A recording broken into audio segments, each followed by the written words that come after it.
Good morning, good afternoon, good evening. Whenever you're watching this, this is What's Investing.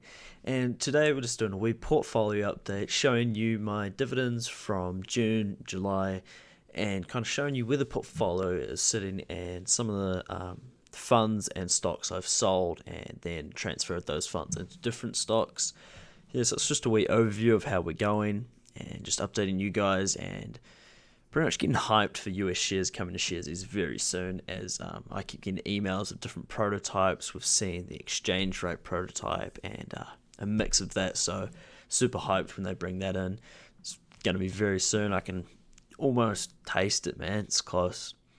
So our portfolio is sitting just in the green on the back of COVID, coming out here with some lots of dividends in June, as that is the main dividend month for, I think, most companies and funds, June, December. So yeah, you can see over the 6 months we were in our highest point there of returns just before March, and then it started going into our worst territory, and then we started clawing it back, both with just natural recovery and some dollar cost averaging into those lower values.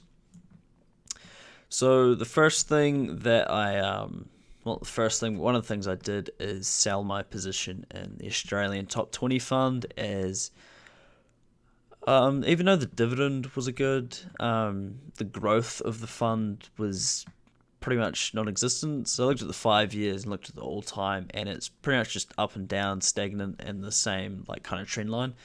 And even though the dividend is double or just over double of what this one is, there's just no growth potential. So I feel this one has much better potential over the long term, whereas Australian Top 20, it's just not what I'm looking for exactly. So the same thing happened with the NZ Top 50, whereas that was just more of a doubling up stocks, a bit over the top really. So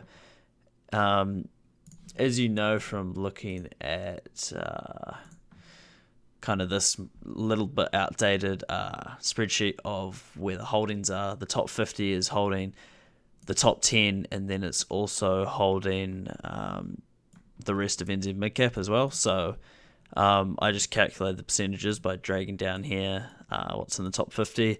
It's 46%, and then got the Midcap, which is the mid-cap just carrying on downwards of what the mid-cap stocks were, and it's 53% roughly. So I put that, I put 46% of my top 50 into top 10, and then the rest of the percent into the mid-cap, just to not have that doubling up as much, as I do also own stocks that are in those funds as well, just trying to lower the double up, but have a good mix of dividends as well. I might do the same with the dividend stock by splitting it into the top 10 and mid-cap again, just to lower the double up. But I think every stock I've sold it on a gain, so I've got to wait till that goes positive if I do decide to do that. Another position I sold was Responsible Fund. I think NZ Responsible Fund. I only had $30 in that one, and just didn't really have a reason to have it.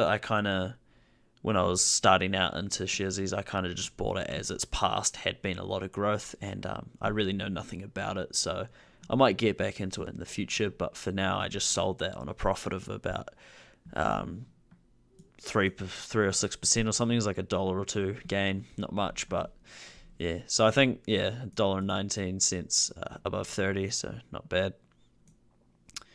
Yeah, so most of our funds are positive, or at least the bigger ones are. So I think the overall gains on this side are in the 60s or something, $60. And I think our companies are just negative, as our bigger positions, like our energy stocks, recently got hit by the to-wire point change.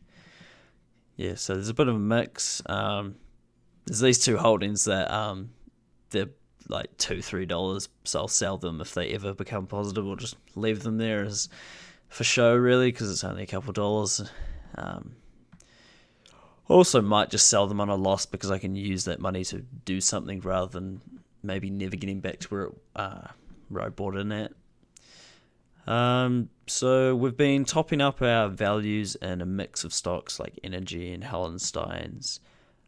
We bought this one, just seemed interesting. I looked at the financials of it, and could be a good position in the long term. It's a bit bouncy though, but we'll see where it goes. Just a small position, just as I'm kind of easing my toes in. And we added a lot into main freight, and we've gained 12% on that. Some more into Fish and Prykel at 56% returns. Meridian and NZ Wind Farms topping up those. Also Westpac and Restaurant Brands topping up those. Those are up 8%, 14%, and Somerset 11%. So lots of our bigger ones are doing pretty well, I think.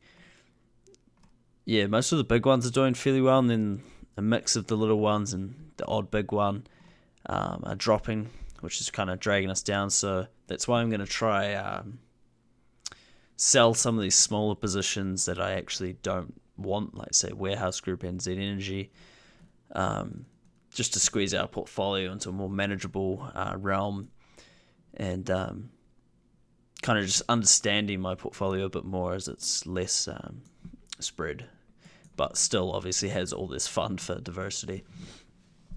Yeah, so that is how the portfolio is going, and just here to show you the dividends and kind of the rough value. I haven't updated these numbers in the past week or two, so it'll be a little bit off the actual value of each thing. This is when I sold top 20, but it still paid a dividend, so I just kept that in there. Yeah, so as you last seen this, you would have seen these past dividends over January, February, March, April, May. Yeah, so we'll get into June. So June, most of our funds that, I think every one of our funds that pays dividend apart from Core and Australasian Dividend Fund paid us a dividend, and that accumulated to about $14 almost, which was a huge dividend month. Obviously in December is probably going to be bigger as I dollar cost average up those positions, and maybe some of those companies will return their dividend or increase their dividend from their COVID decreases, which will be super awesome. I think Trustpower was one of our biggest ones at 220. I think there was NZ Property Fund, and I think top 50 was pretty big too, 205. Yeah, so in the coming months, I think I have a few dividends coming in over these 4 months. Not too many, mostly companies. I think Core Fund might be in there somewhere, and then December's obviously the big one. And that's kind of where we're at with our portfolio and our dividends.